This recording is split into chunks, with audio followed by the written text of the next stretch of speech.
Boa noite, queridos companheiros de Ideal Espírita, queridos irmãos do Centro Espírita Nosso Lar de Teixeira de Freitas.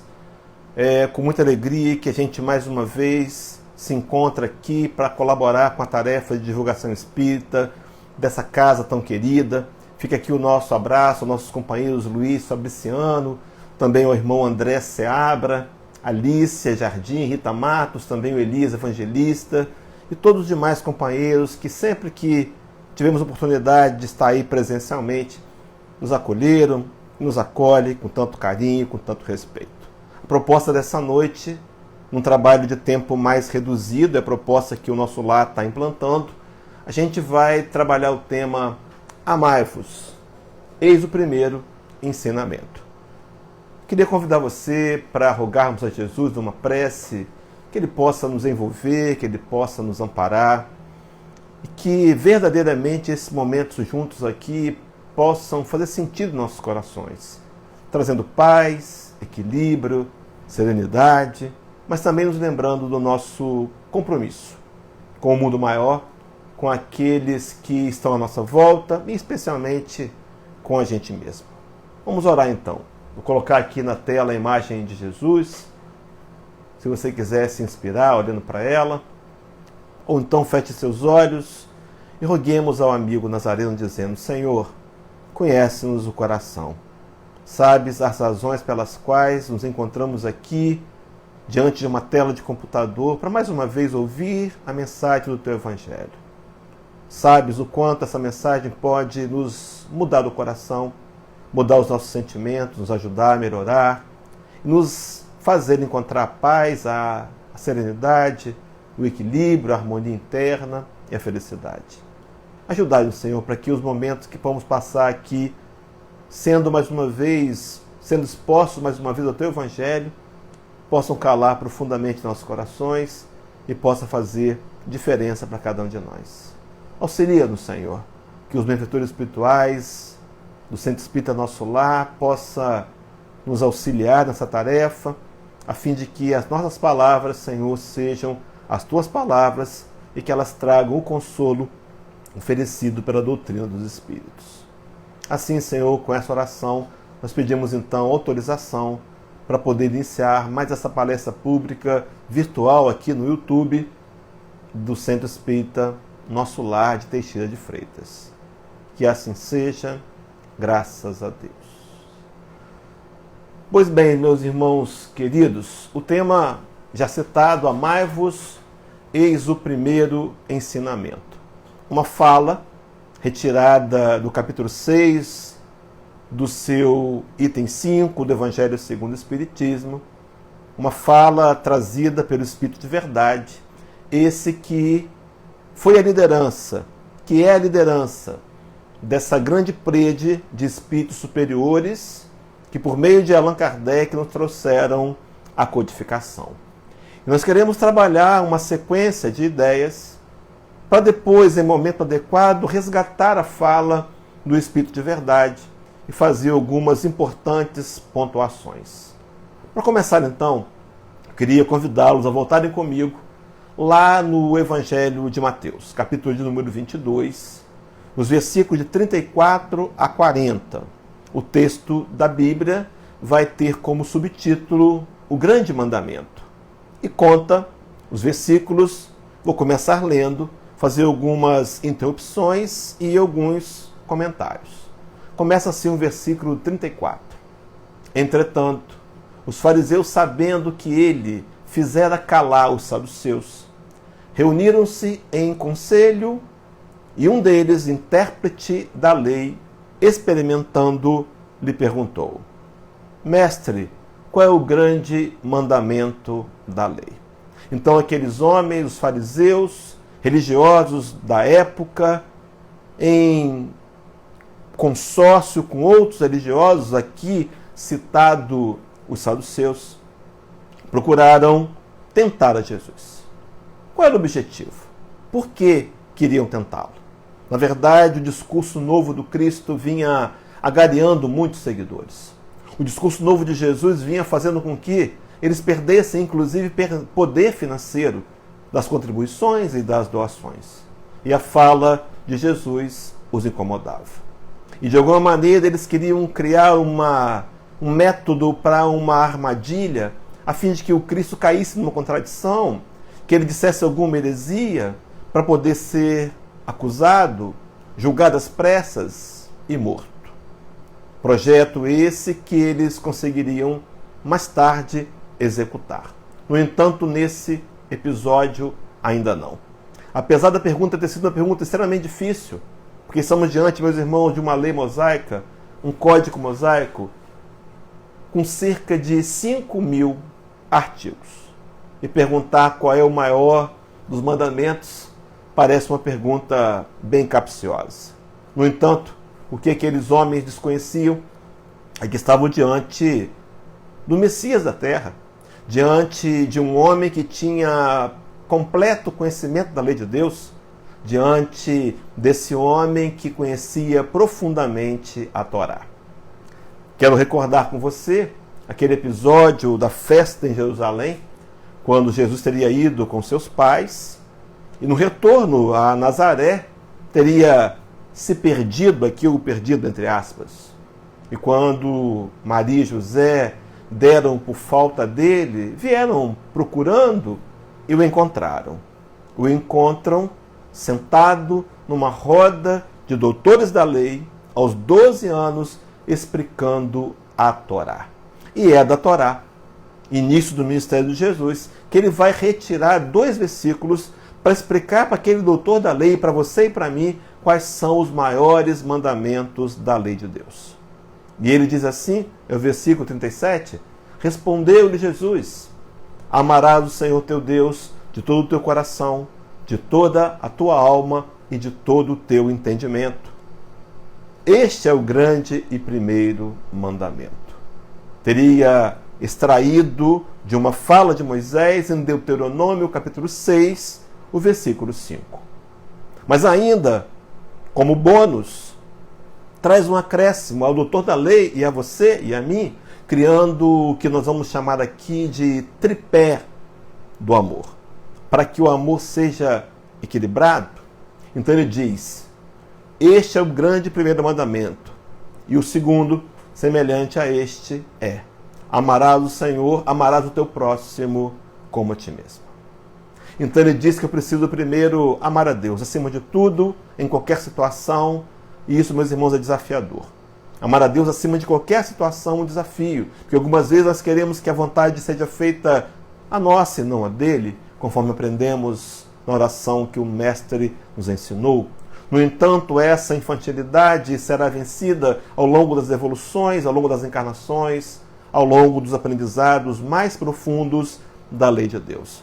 Mas amar o Senhor, amar a Deus sobre todas as coisas, ele diz, e ao próximo como a ti mesmo. Estabelece Jesus o princípio do alto amor, do amor próprio, como sendo base para podermos amar o outro.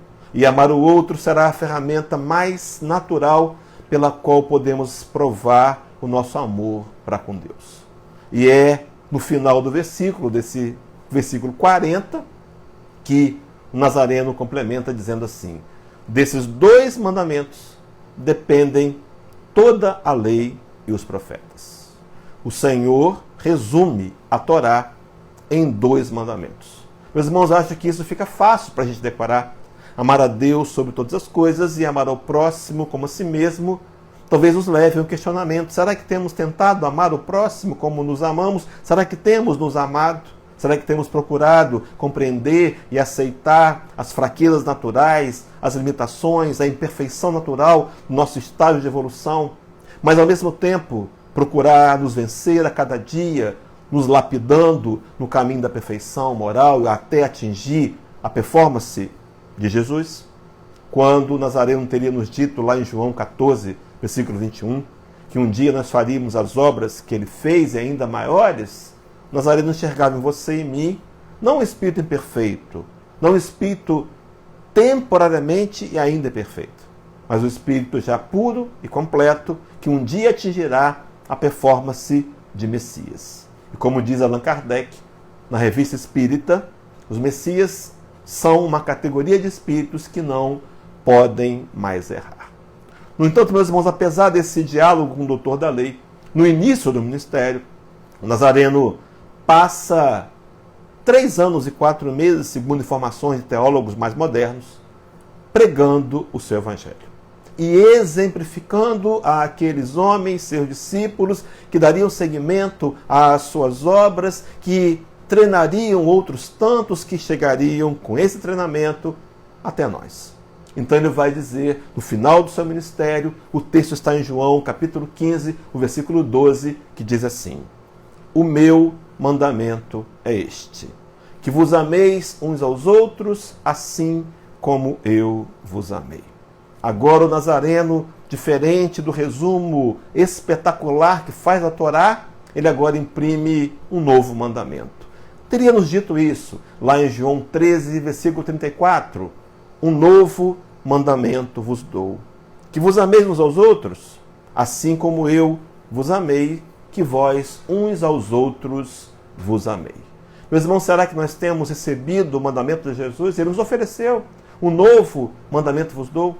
A doutrina espírita, na intenção de resgatar essa proposta de Jesus, de tê-lo como nosso modelo, como nosso guia, vai elaborar Kardec na questão 625, livro dos Espíritos. O que eu costumo dizer que é a questão central do livro, a questão que nos define como seguidores de Jesus, a questão que nos define como cristãos. Kardec perguntaria: qual o tipo mais perfeito que Deus tem oferecido ao homem para lhe servir de guia e modelo? Responde os Espíritos a Kardec, numa única palavra: Jesus. Será, meu irmão, minha irmã, que nós temos adotado Jesus como nosso guia e como nosso modelo?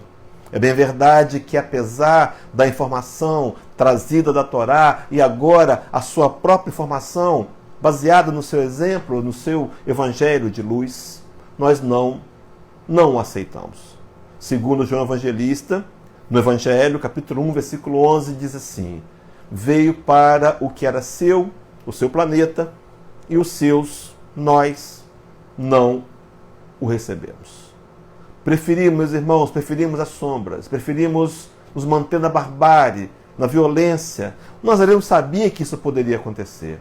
Talvez até tivesse mais precisão por ser um espírito de inúmeros milênios de existência. Conhecia e sabe o que nós poderíamos fazê-lo. Mas mesmo assim aceitou e veio até nós para nos deixar uma mensagem de luz. Apesar de nós não termos aceitado, ele não desistiu de nós. E a prova maior de não termos aceitado foi que nós o levamos ao Calvário. Nós o julgamos, conseguimos encontrar um argumento falso, frágil, mas suficiente para que o Sinédrio pudesse condená-lo à morte. E que também, depois, levando-o a Pôncio Pilatos, recebemos autorização do Império Romano, através do governador da Judéia, e esse homem, esse nosso mentor, o espírito de maior evolução moral que a Terra conheceu, foi crucificado e nós o matamos. Há uma fala de João Evangelista, trazida no livro de Apocalipse. Quem conhece o Apocalipse sabe. João Evangelista, ele está exilado em Patmos, na ilha que foi dos gregos, agora pertencia ao Império Romano, e ele, já bem velhinho, escreve o último livro da Bíblia. E em alguns momentos, João Evangelista vai parafrasear Jesus. Ele escreve, ele fala como se ele fosse Jesus. E há uma declaração no capítulo número 2, versículos de número 4 e 5, muito dolorosas. Palavras de Jesus. Tenho, porém, contra ti que abandonaste o teu primeiro amor. Meus irmãos, abandonamos o primeiro amor. Abandonamos a Jesus. No entanto, ele não desistiu de nós. Ele tem um projeto, ele tem um plano para resgatar todos os corações. Esse plano que ele apresenta lá em João 10,16, onde ele vai dizer que um dia nós seremos um único rebanho e teremos a ele como o único pastor. E nesse projeto nos oportunizou o Espiritismo como sendo um resgate da sua mensagem. Nesse mesmo capítulo 2, o versículo de número 5, a parte inicial do livro de Apocalipse, diz assim palavras de Jesus parafraseadas por João. Arrepende-te, arrepende-te, volta à prática das primeiras obras, lembra-te, pois, de onde caístes. Meu irmão, o discurso do Cristo sempre foi de arrependimento. Arrependimento é a possibilidade de poder voltar atrás. Arrependimento é recomeço. Arrependimento é fazer de novo, fazer diferente. E ele, a tônica do discurso, eu costumo dizer que o discurso mais importante dele, o principal, teria sido em Mateus 4,17. Quando a narrativa de Mateus diz que ele saiu pela Judéia, pela Galileia, anunciando e pregando: arrependei-vos, porque é chegado o reino dos céus. Nós temos, meus irmãos, o direito de recomeçar. Nós temos o direito do arrependimento, de poder lembrarmos de onde caímos, e voltar à prática das primeiras obras. Interessante que, se você quisesse fazer um link, não é? O tempo não permite, mas brevemente, nós pensaríamos nessa obra como sendo o reino de Deus dentro de nossos corações. Talvez a construção do reino de amor. Reino esse que nós não tínhamos entendido até então. No entanto, para dar cumprimento ao seu mandamento maior, para dar cumprimento, para que nós pudéssemos compreender o Evangelho, ele enviou o Consolador prometido. Aquele que ele teria nos anunciado no Evangelho de João, capítulo 14.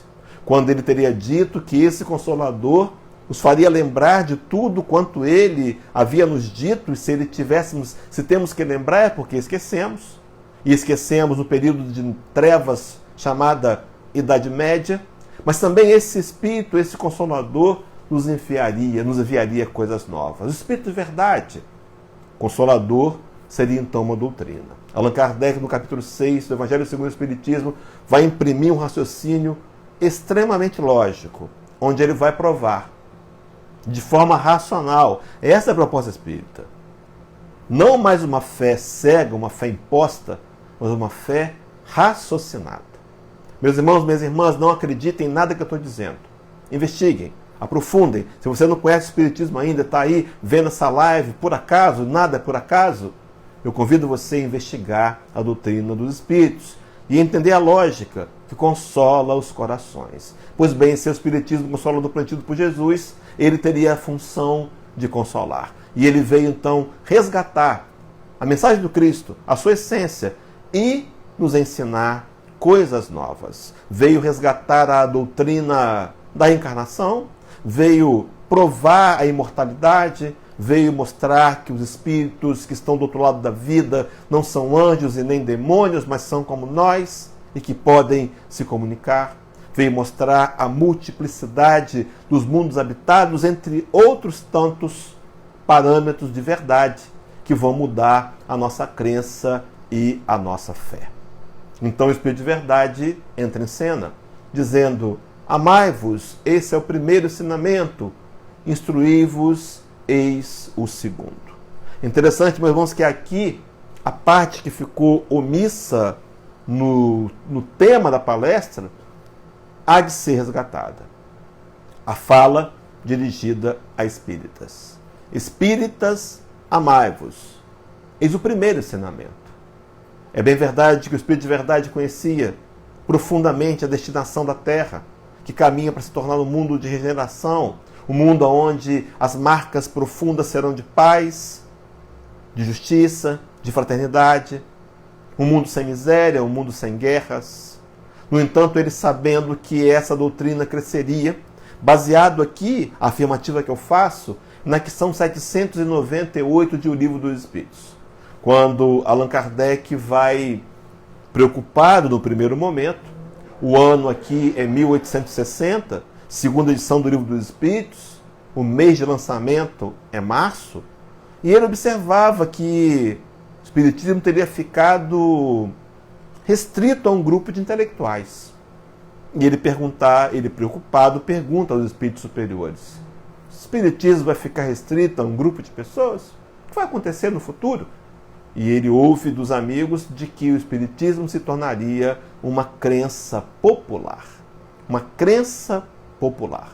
Meus irmãos, uma crença que um dia todos conheceremos. Então, será que o Espiritismo vai ser a religião do futuro? Segundo perguntou Leon Denis, ele próprio, num livro que ele formata respostas, perguntas e respostas, chamado Síntese Doutrinária Prática do Espiritismo. A questão é 142. Será o Espiritismo a religião do futuro? E ele próprio responde: o Espiritismo será o futuro das religiões. As religiões se unirão. As desavenças, as diferenças serão sanadas e resolvidas, porque nós poderemos entender que Deus é um Deus único e é um Deus de amor. E um Deus que busca alcançar todos os corações indistintamente, independente do que nós pensamos ou fazemos. O Senhor busca o nosso coração.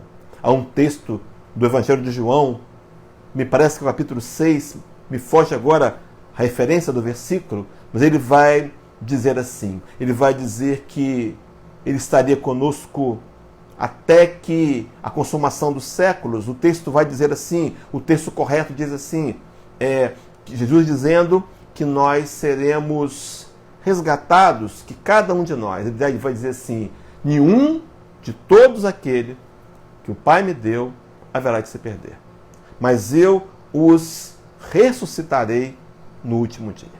A ressurreição do último dia é aquele momento quando nós espíritas, quando nós espíritos teremos uma última encarnação e desencarnaremos espíritos puros. Ressurreição, a palavra tem a ver com retorno à origem. A nossa origem, meu irmão, é espiritual. Nós não somos um corpo, nós temos um corpo. Estamos passando pelo mundo físico, mais uma vez, para utilizar esse corpo como ferramenta e aparelho, na linguagem de André Luiz, para conquistar valores no espírito imortal. Então, se tornaria uma crença popular. No livro Obras Póstumas, quando Allan Kardec é questionado pelo Espírito de Verdade com relação se ele queria de fato abraçar essa doutrina, o item é A Minha Missão, segunda parte, Kardec, na minha linguagem, ouve do Espírito de Verdade. Kardec, você tem certeza que você quer abraçar essa missão? Previno-te que está em tuas mãos uma doutrina capaz de abalar e transformar o mundo inteiro.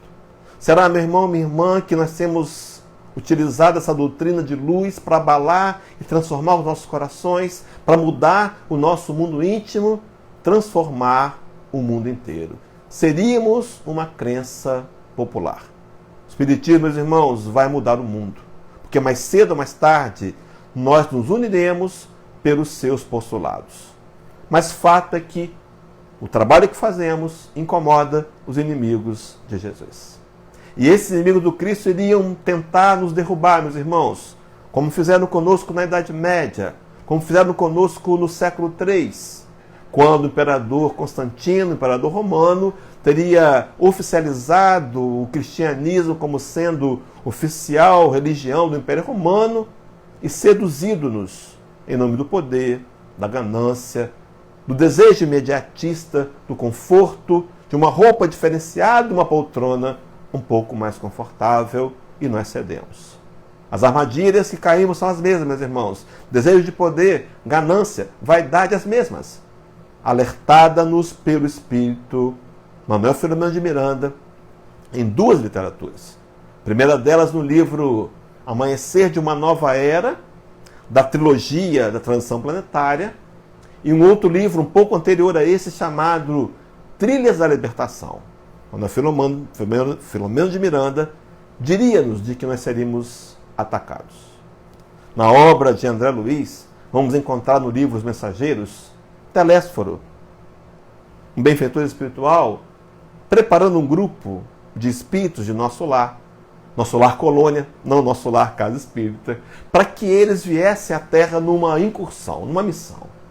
E o espírito de Telésforo, o espírito, diz para aqueles homens que nós, espiritismo, sofreríamos embates, seríamos censurados, criticados, mas que haveria um momento que, de forma contraditória, o combate seria interno. Entre nós mesmos, de nós para nós, meus irmãos, não é o que está acontecendo. Vivemos hoje um momento de dificuldade de relacionamento entre espíritas. E a proposta do Espírito de Verdade, sabendo que nós cresceríamos e tornaríamos muitos, e que por conta disso haveria desavenças, desentendimentos, claro, naturais. No entanto, ele recomenda: espíritas, amai-vos. Esse é o primeiro ensinamento. Meus irmãos, nós temos que, em nome da causa do Cristo, em nome da causa da casa, em nome da tarefa que nos foi oferecida pelo Senhor como meio de redenção moral, deixar de lado o personalismo, desavenças, as intrigas, os desentendimentos, os melindres, para olharmos para o alvo e continuarmos sendo aqueles que anunciam a mensagem de Jesus. Continuarmos firmes no projeto de um dia levar a mensagem a todos os confins da terra e que todos possam conhecer a doutrina espírita. Sem proselitismo, entendendo que cada um tem seu próprio tempo. No entanto, meus irmãos, o futuro vai dizer para a gente, vai nos mostrar de que nós poderemos sim, e podemos agora, avançar e pregar essa mensagem do Cristo de forma rediviva. Emmanuel, no livro Estude Viva, na lição de número 40, que tem como título Socorro Oportuno, diz-nos assim: a maior caridade que podemos fazer pela doutrina espírita é a caridade da sua própria divulgação. Meus irmãos, minhas irmãs, deixemos de lado os desentendimentos por conta da política ou por conta de posições quaisquer que sejam, porque nos foi alertado pelo Manuel Filomeno de Miranda que uma das armas que os inimigos do Cristo iriam usar para tentar nos enfraquecer seria nos dividir. E, infelizmente, meus irmãos, nós temos cedido. Muitas vezes nós temos cedido.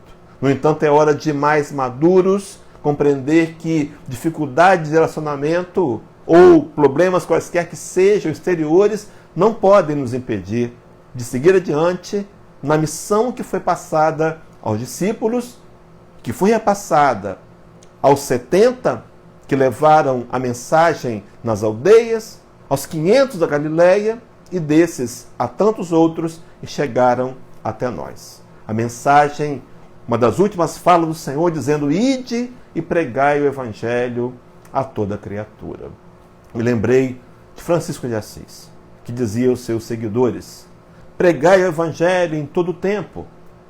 Se necessário for, use as palavras. Fomos alertados pelo Espírito de Verdade a utilizar do antídoto das desavenças entre nós, que seria o amor. Amai-vos uns aos outros. Palavra de Jesus. O Espírito de Verdade vem resgatar a fala do Cristo. Ele, o próprio Espírito de Verdade, o próprio Jesus. Há um texto na revista O Reformador, de abril de 2011, onde nosso companheiro Geraldo Campetti Sobrinho escreve um artigo extremamente racional, onde ele consegue nos provar de que Jesus e o Espírito de Verdade são as mesmas personagens. E que estamos, irmãos, solicitando o nosso poder de trabalho, nossa força de trabalho, para levar adiante a mensagem consoladora e rediviva do Espiritismo. Teria dito-nos Jesus que a marca do cristão, esse texto está em João, capítulo de número 13, versículo 35, os meus discípulos seriam conhecidos por muito se amarem. Será, meus irmãos, que temos nos amado? Será que, como espíritas, nós temos nos permitido ser mais flexíveis? Será que eu tenho tentado combater esse velho homem que ainda é tão julgador, tão crítico, tantas vezes ainda agindo na racionalidade e na brutalidade do guerreiro? Será que não é hora de começarmos a efetivamente trabalhar o reino de Deus em nossos corações, a mudança de personalidade, para tentar ser mais flexíveis, para tentar não permitir que desavenças, que picuinhas atrapalhem a implantação do reino de Deus no coração dos homens?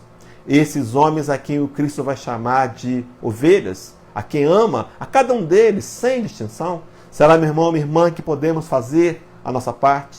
Compete-nos fazer a nossa parte. O Espírito Lázaro, esse que era amigo de Jesus, esse que teria sido, entre aspas, ressuscitado, amava profundamente o Cristo. E é ele que no Evangelho segundo o Espiritismo, no seu capítulo 11, no item de número 8, que vai falar da lei de amor. Eu vou começar a fazer o fechamento trazendo a lei de amor, fazendo alguns links rápidos com tudo que dissemos até aqui. Com que intenção? De sairmos daqui conhecendo um pouco mais da teologia espírita? Não. Saímos daqui tentando desafiar-nos a nós mesmos nessa quinta-feira, 24 de setembro, para tentar transformar os ensinos do Cristo em realidade vivencial. A fala de Tiago, na primeira carta, na carta que escreveu à igreja de Jerusalém, capítulo 1, versículo 22, e aí é interessante dizer que Tiago é aquele apóstolo que ficou em Jerusalém, sofreu as opressões, e ele talvez diga-nos o maior de todos os desafios proposto pelo Espiritismo. Diz assim: deixai de ser apenas ouvintes da palavra para vos tornar praticantes dela. Meu irmão, essa encarnação é fundamental. Talvez seja para você e para mim a primeira como espírita. Talvez para alguns mais sortudos uma segunda. Ainda muito novo, o Evangelho compreensível. O Evangelho entendido racionalmente pela proposta dos Espíritos, na intenção de que eu agora consiga ter em mãos a ferramenta que possa me impulsionar na minha caminhada em direção a conquistar a perfeição moral e, em consequência disso, conquistar a paz. Mas diz o Espírito Lázaro: o amor resume a doutrina de Jesus toda inteira. O amor resume. A proposta do Cristo foi de vir até nós e deixar-nos o Evangelho de amor. Emmanuel, no livro A Caminho da Luz, no capítulo número 1, vai dizer que esse Evangelho é um Evangelho de amor e de redenção. Meu irmão, minha irmã, se você ouvir algo diferente disso, de amor e redenção, como culpa, castigo, não é Evangelho, é teologia, que nós no passado, de forma equivocada, tentando às vezes explicar o que não sabíamos explicar ainda, não tínhamos as ferramentas, os ingredientes em mãos, desenvolvemos a culpa e o medo. Mas o Evangelho é de amor e redenção. Então diz Lázaro, a doutrina de Jesus, o amor resume toda a doutrina, e diz assim: visto que esse, o amor, é o sentimento por excelência. E os sentimentos são os instintos elevados à altura do progresso feito. Em sua origem, o homem só tem instintos. Quando mais avançado e corrompido, os instintos, ele passa a ter sensações. Só mais tarde, quando instruído e depurado, tem sentimentos. E observe como o Espírito Lázaro completa a informação. E o ponto delicado do sentimento é o amor. Meus irmãos, vemos esse planeta, estamos reunidos numa live nessa noite, viemos essa casa espírita, viemos ao mundo físico, viemos da família que temos, com aptidões profissionais que temos, estamos onde estamos com a intenção maior de aprender a amar. Aprender a amar e transformar o ensino do Cristo, o seu exemplo, em conduta pessoal. Sim, porque um dia nós também teremos nosso próprio Evangelho. No entanto, agora a adesão ao Evangelho do Cristo é algo desafiador. Nós sabemos que não é fácil, por exemplo, amar inimigos. Sabemos também que não é fácil perdoar 70 vezes 7, que também não é fácil aquele que dentre vós quiser se tornar grande no meu reino, seja o que mais sirva. Não é fácil pagar o mal com o bem.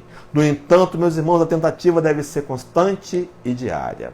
Quando Allan Kardec, no capítulo 17, tem 3, Evangelho segundo o Espiritismo, vai falar do verdadeiro homem de bem, ele cita numa parte que o verdadeiro homem de bem é aquele que procura, estuda suas próprias imperfeições e trabalha incessantemente em combatê-la, para tentar dizer no dia seguinte que algo traz de melhor do que na véspera. Um trabalho diário, constante, dentro do nosso próprio ritmo, mas um trabalho ininterrupto, onde eu vou vencendo o velho homem, o império do ego, da vaidade, do egoísmo, e vou permitindo que nasça em mim o homem luz, o homem que ama, o homem que será o homem do futuro, que vai habitar um mundo regenerado e mais tarde um mundo feliz. Segundo o Evangelho, segundo o Espiritismo, no capítulo 3, está dito lá que os habitantes do novo mundo terão como que escrito na testa a palavra amor.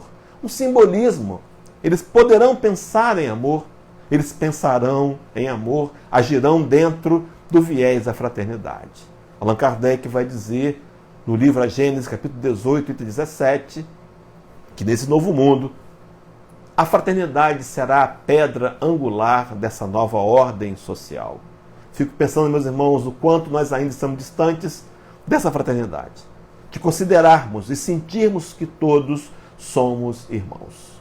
E na fala final do Espírito Lázaro, ele vai dizer: o ponto delicado do sentimento é o amor, e completa assim: não o amor no sentido vulgar do termo, mas esse sol interior que condensa e reúne em seu ardente foco todas as aspirações e todas as revelações sobre-humanas. O amor, muito mais do que uma atitude física. É claro que o amor pode ser transferido pelo carinho, pelo afeto, pelo afago.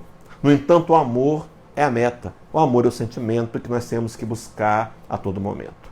Vou concluir dizendo qual é a ferramenta para aprender a amar e para podermos estar alinhados com a proposta de Jesus e com a proposta espírita, nos tornarmos espíritos mais amorosos e mais perfeitos, que possam, então, mais tarde, ser multiplicadores do amor. Amai-vos uns aos outros como eu vos amei. Amar a Deus sobre todas as coisas, o próximo como a ti mesmo. Mas o resumo, meus irmãos, fica no trabalho da caridade. Esse que, inspirado em Paulo Apóstolo e em João Evangelista, em Santo Agostinho, Paulo Apóstolo, capítulo 15, do Evangelho segundo o Espiritismo, Santo Agostinho, capítulo 14, Allan Kardec vai elaborar o nosso lema: fora da caridade não há salvação. O que é a caridade? A caridade é a prática do amor. Aprendemos a amar, meus irmãos, amando. Aprendemos a amar quando priorizamos deixar de que o bem seja bem só para a gente, para ser um bem coletivo. Aprendemos a amar quando priorizamos o outro acima de nós mesmos. É claro que com equilíbrio, com sensatez, com bom senso. Mas amar, meus irmãos, é uma atividade. Vou encerrar com um versículo de Paulo de Tarso, escrevendo a carta aos Gálatas, ano 62, 61, não me recordo agora, carta aos Gálatas, capítulo 6, versículo 2. Levai as cargas uns dos outros, e assim cumprireis a lei do Cristo. A lei do Cristo que Paulo se refere aqui é a lei do amor. Do amai-vos uns aos outros, assim como ele nos amou. Então, levar a carga do meu irmão, permitir que meu irmão leve a minha carga, também é a única maneira pela qual podemos cumprir a lei do amor, a lei de Jesus. Será, meu irmão, que nós temos tentado levar a carga do nosso irmão? Espírito Erasto, capítulo 20, Evangelho segundo o Espiritismo, item 4, missão dos espíritas. Ele vai falar, em determinado momento, um artigo grande, na parte mais final, ele vai dizer sobre características daqueles que estão combatendo o bom combate, daqueles que estão no bom caminho. E ele vai dizer assim, para concluir: reconhecê-los-ei pelo número de pessoas, pelo número de aflitos a que levem socorro. Quando o Mestre nos convidou: vinde a mim todos vós, estáis cansados, oprimidos, sobrecarregados, eu vos aliviarei, ele contava, meu irmão, com você e comigo, para levar o alívio ao sofredor. Será que estamos dispostos a abraçar essa doutrina? Será que estamos dispostos a abraçá-la com mais seriedade? Nós podemos hoje fazer diferente. Podemos hoje começar a fazer diferente. Quem sabe, depois da live, pegar o telefone e fazer uma reparação com um companheiro, que eu estou brigado com ele, não faz sentido, mas acontece, por conta dele ter votado num candidato diferente do meu. É hora, meus irmãos, de nós sermos fortes. E em nome do Cristo, em nome da causa, por causa dele e para ele, tomarmos atitudes corretas, que possam validar o nosso adjetivo de ser chamado de espíritas. Então que possa o meigo Nazareno nos ajudar a sair daqui, meus irmãos, levando o desafio. Desafie nossos corações de tentar, como disse Kardec, ser amanhã, ou daqui a pouco, um pouco melhor do que fomos anteriormente. Que Ele possa nos abençoar. Eu quero convidar você para a gente fazer uma prece de novo, colocar a imagem de Jesus de novo na tela, e a gente fechar os olhos e agradecer, dizendo: Senhor, nós viemos aqui de forma voluntária, estamos aqui há 40 minutos assistindo essa palestra e ouvindo de novo o teu convite de sempre. Ama, ama, ama. Ajudai-nos, Senhor, a amar, a aprender que através da caridade voluntária, material e também a caridade moral, podemos desenvolver em nosso coração o sentimento que é a nossa meta, que é o motivo pelo qual estamos encarnados. Ajudai-nos, Senhor, a avançar além do conhecimento intelectual para transformar os teus ensinos em sentimentos, a fim de que o teu coração bata no nosso coração, a fim de que nossas mãos ajam como se fossem as tuas mãos, a fim de que nossos pés nos levem aonde tu desejas que possamos ir. Ajudai-nos, Senhor. Dá-nos a tua paz, permita que essa instituição, o Centro Espírita Nosso Lar, de aí Teixeira de Freitas, possa ser abençoado, diretoria da casa, os irmãos queridos, a fim de que, no retorno à tarefa presencial, possa essa casa continuar sendo exemplo de trabalho, farol de luz no movimento espírita dessa cidade, levando socorro e amparo a tantos corações, quer de encarnados, quer desencarnados. Ampara-nos, Senhor, dá-nos sempre a tua paz e fica ao nosso lado. E com essa oração, nós pedimos então assim autorização para dar por concluída mais essa palestra pública virtual. Que assim seja, graças a Deus. Meus irmãos, antes de encerrar, a gente preparou uns slides, ficaram muito bonitos, mas não tivemos a condição de apresentá-los agora. Mas quem sabe numa ida presencial aí a Teixeira, a gente não refaz, não é? E bota no telão bem bonito.